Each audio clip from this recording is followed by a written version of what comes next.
The King of Belgium has, for the first time in the country's history, expressed what he calls his deepest regrets for colonial rule in Africa. King Philippe acknowledged that acts of violence and cruelty were committed, and the wounds are still being felt in what is now the Democratic Republic of Congo. His message was sent to President Félix Tshisekedi on the 60th anniversary of independence. Well, Belgium's King Leopold seized part of Central Africa in 1885 and ran it for personal profit. Historians say as many as 10 million people died during his rule from murder, starvation or disease. After his ownership of Congo ended in 1908, he handed the country over to the Belgian state.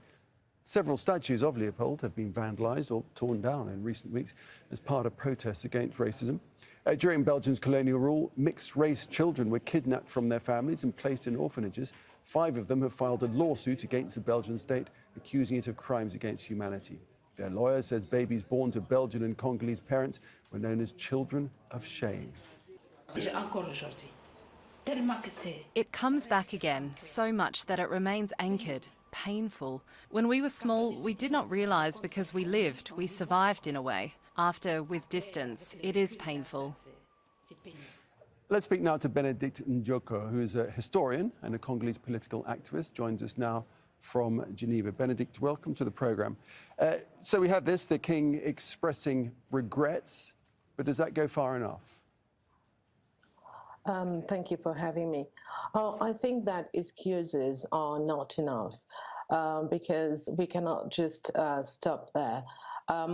Maybe excuses are a beginning, but we need to think history, and we need to try to teach history about what happened in the Congo. And unfortunately, when we look at Belgium, there is no sign of the government or the Belgians themselves to try to understand what that story was, what colonialism did to African people and Congolese people here in particular. Within the DRC itself, what is the sense there of the colonial past, of the relationship for people with the colonial past? Well, we need to go back in history a little bit. At the independence, what happened is that we had names of streets that were removed in 1960, 1961, and 1964.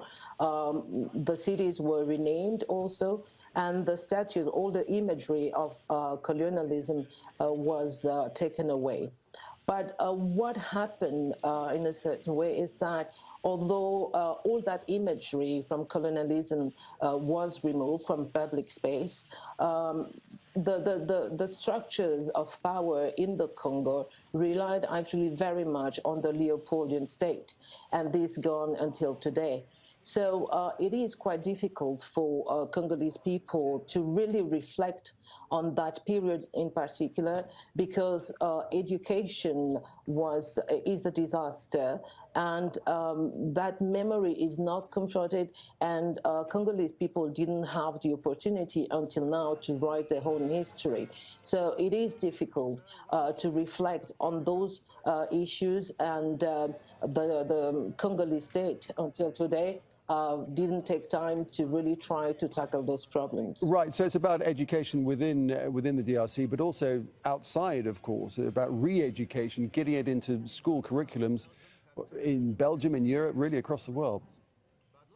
Yes, I think so, because what is interesting with all what happened in the world after the death of George Floyd is that the world was confronted with the question of racism, and racism has a long history that begins with slavery and unfolds until today. So in a sense, what happened in Belgium, well, with those statues being boxed up, is that the African diaspora, or the Belgian that have Congolese origins, or Congolese people living in that particular space, found a way to challenge that narrative about colonization, and also challenge the racism that they experienced in Belgium. And it was, of course, I think, natural to address that through the figure of Leopold II, who's the beacon of brutality, subjugation, and exploitation. Very interesting talking to you, Benedict. Do appreciate your time. Benedict and Joko talking to us there from Geneva. Thank you. Thank you.